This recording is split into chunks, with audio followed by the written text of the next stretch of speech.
Welcome to Donmar TV News Channel. So, ang tanong ko is, Speaker, bakit po kayo natanggal? Bakit ano? Ano ba ang pinagmulan nito? No, kasi parang biglaan no. Actually, Carlos, Banatbay, kanina, di ba sabi nyo, hanggang saan ang limitasyon natin sa pag-uusap? Sabi ko, open.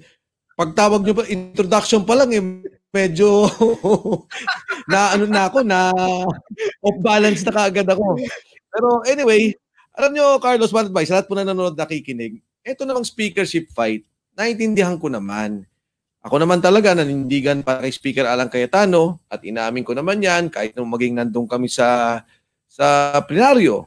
Matapos yung speakership fight, ang sinabi ko kaagad, naintindihan ko kung kukunin nila yung committee sa akin, wala kaming dapat pag-usapan. Pero noon pa man, sinabi ko na rin doon sa aming mga kasama na sabihan nyo naman sila na tayo dito magkakasama, pwede naman tayong kausapin na kunyari, no? O Mike, ganito mangyari, magti-take over si ganito, o maaaring ang sabihin nga niya sino ba nakikita mong pwede o kundi itong taong to ang gusto naming ilagay. Dahil in the end, institusyon kami, magkakasama kami, nagtutulungan. Nagulat ako, parang nag-meeting kami on a Monday, Lunes. Pinakita ko sa kanya yung memo na ito yung mga iimbestigahan, ito yung mga gagawin. So sabi sa kanya, to be fair to Speaker Velasco, ganito pa pagkasabi niya, boss, baka pwede naman, January na tayo. Sabi ko, Speaker, opo, walang problema. Sabi ko, tapos si Congressman Marcoleta, Deputy Speaker Marcoleta, nandun pa nga, sabi niya, Speaker, may gusto lang sana ako kahit one hearing before the Christmas break.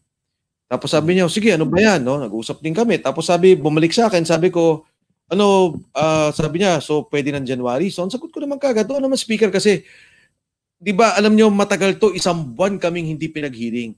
May memo yan, official yan. Huwag kayong gagawa ng investigasyon. Alam mo, first time in so many years, ngayon ko lang nakita yung ganito. May memo to ha. Una ito, 1 week. And then after that, kung pwede, 1 month, wala muna tayong investigation. So ako naman, para naman hindi kami magkagulo, dahil sabi nila, gusto nilang pag-usapan daw yung mga gagawing legislasyon. So sabi ko, sige, wala muna tayong investigation. Then after that, nagsimula na ako sa telco, nare-recall ninyo. Nag-one hearing ako sa mga signal ng mga cellphone. Yun na naman, baka pwede wag muna mag-hearing. So, okay, hindi ako nakumibo. Sabi ko in fact, in front of him, sinabi ko, Speaker, okay, kung January na tayo, walang problema, January na lahat. Nagtapos kami, nagbatya, nagkamayan, Merry Christmas, umalis. Akalain mo, after 2 days, biglang in-announce. Yun naman ang sinasabi ko, di ba? Parang, dapat, ikaw ang leader ikaw yung Speaker of the House. Hindi ako nagkakapit ko. Sabi ko na nung una, kung gusto niyo yung posisyon yan, inyo yan, hindi tayo kailangan mag-away dyan. Pero meron tayong mga protocol. Meron tayong, kumbaga, kahit sa pagkakaibigan, di ba? O kahit na nga sa away meron mga pag-uusap, di ba? O pare, ganito ang gagawin natin, pasensya ka na, ito yung desisyon ng grupo.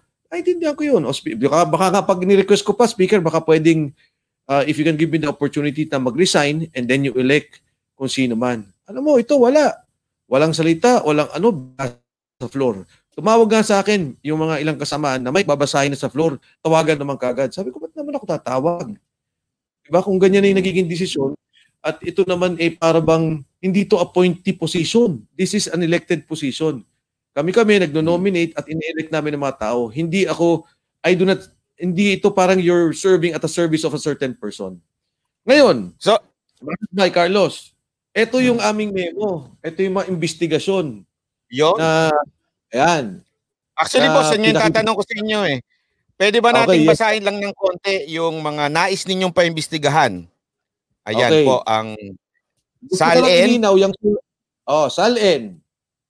Tapos yung signal ng NTC DICT, yung mga telepono, Smart Globe. Dahil nga gusto ni Presidente ayusin ang mga signal. Pagkatapos itong MWSS, di ba? Nagsimula na kami diyan. Tapos nagkaroon ng negosasyon dahil ayaw ng Pangulo na magtaas ng rates ng tubig ang mga kumpanya dahil nga ayaw niya dahil sa mga kababayan natin. Ngayon, ito, yung LRA, Land Title of ABS-CBN, BIR, Yung tax issue na sinasabi natin noon na 3.4 billion, hindi na binayaran, tapos ginagamit yung PESA. Tapos yung PCGC, ito yung mga kinuwang equipment na pinag-usapan nung franchise hearing na hindi rin isinuli o binayaran sa gobyerno. Tapos ito naman yung inilagay ni Deputy Speaker Marcoleta, NTC, yung violation of ABS-CBN doon sa kanilang prangkisa, in particular yung black box na sinasabi. So ito, tapos ito na yung mga, mga batas at mga ilang resolusyon na nandyan pa sa amin. So 3 pahina to, binasa niya to sa harap. Alam mo kung sino pang nakaganon sa kanya? Si Majority Leader Martin Romualdez. At yung nasa gilid niya, kagad-agad sa tabi niya, si Deputy Speaker Marcoleta. So hindi ko alam kung may connection dito. Baka dahil ito nga yung naging nung nakita nila yung lista ng imbestiga namin. Baka, eto kasi boss parang ang dating nito, i-summarize lang natin. Salin, yung internet, tubig, at ABS-CBN. Tama po, di ba? Maraming issues tungkol sa ABS-CBN dyan. So, so lahat ito, sinagmit ninyo, sabi next year na daw. Tapos bigla na kayong after 2 days, bigla kayong tinanggal. Tama po? Tama. Exactly. Exactly gano'n na nangyari. Hindi ko kaya ang nagtanggal yung asawa. Hindi kasi malay mo, di ba sumagot si Speaker Velasquez, sabi niya, okay yan pre, okay, next year tayo, next year. Bigla na nakita nung asawa, tanggalin ko yan. Ay, ganon. Sinong asawa, yung una o si Atienza? Si Atienza yata tingin ko Yun yung dalawa nga pala ngayong bago niyang Hindi kasi si Atienza, sa akin, kanina nagsalita si Atienza na naman sa media at alam naman natin si Atienza mainit talaga at gustong ibalik itong ABS-CBN na ito, no? At sinabi niya kanina you should have expected daw na tatanggalin kayo, dapat nga daw kusa na kayong nag-resign dahil doon sa palitan ng speakership at nandun kayo sa kabilang partido o nasa kabila kayo nandun kayo kay dating Speaker Alan Peter Cayetano. So, ako, I just find it curious, no, na si Atienza is turning out to be the spokesperson nitong si Velasco. And him being a very, very vocal supporter of ABS-CBN. At kayo naman, yun nga, pinakita ninyo na nandun lahat ng mga halos lahat doon puro ABS-CBN Hindi malayo Do you feel na your stand against ABS-CBN more than your closeness to Speaker Cayetano has something to do dito sa pagkakatanggal ninyo? Alam mo Carlos, hindi ko rin masabi, pero siyempre kung titingnan ko naman yung naging paninindigan ng Pangulo, parang kung titingnan mo yung nangyayari ngayon, marami sa mga nagsalita at tumindig doon sa kanyang pananaw at paninindigan na labanan ng oligarkiya, labanan itong in particular nung pinag-usapan ng ABS-CBN. Hindi lang naman ABS-CBN yan Nakita mo naman pati yung sa tubig, pati yung sa kuryente. Pero particular, kung titingnan mo itong pangyayaring to, marami doon sa mga lumaban ng mga panahong yun, ang tinatanggal. Pagkatapos, paulit-ulit nga nila sinasabi, ibabalik yung ABS-CBN. Ngayon, doon kay Atienza, una sa lahat, sabi ko nga, parang alam mo kami ni Atienza naman magkaibigan, marami kaming pinagsamahan. Pero nagsasalita siya sa issue, unang-una, alam ko na si Speaker Lord Velasco hindi kaya magsalita doon sa mga sinasabi ko. Kasi kung, yun nga, di ba? If you are man enough to be the leader of the house, ang una mong dapat ginawa, lumapit ka sa akin, nakipag-usap ka ng maayos, at kakausapin ko siya with all respect. At ako naman speaker ang tawag ko, opo, nung dumating siya nung una niyang pasok, binigyan ko siya ng tamang respeto. So the correct thing to do is makapag-usap siya ng maayos, di ba? Na Mike, maalis ka, matatanggal ka. Merong isang dyan tinanggal, Deputy Speaker. Kinuwento sa akin, ganun din na nangyari. Pagkatapos ng tanggalin, nag-usap sila ni Speaker, kaharap pa daw si Deputy Speaker Romero. Ang sabi niya, ba't naman ganun? Sabi niya, Speaker. Sabi niya, tanggap ko naman. Tatanggalin niyo ako, wala namang problema sa akin yan. At ako din naman may paninindigan. Sabi niya, bakit naman ganun magkasama tayo the day before. Kung pinagsabihan niyo lang ako, wala akong problema.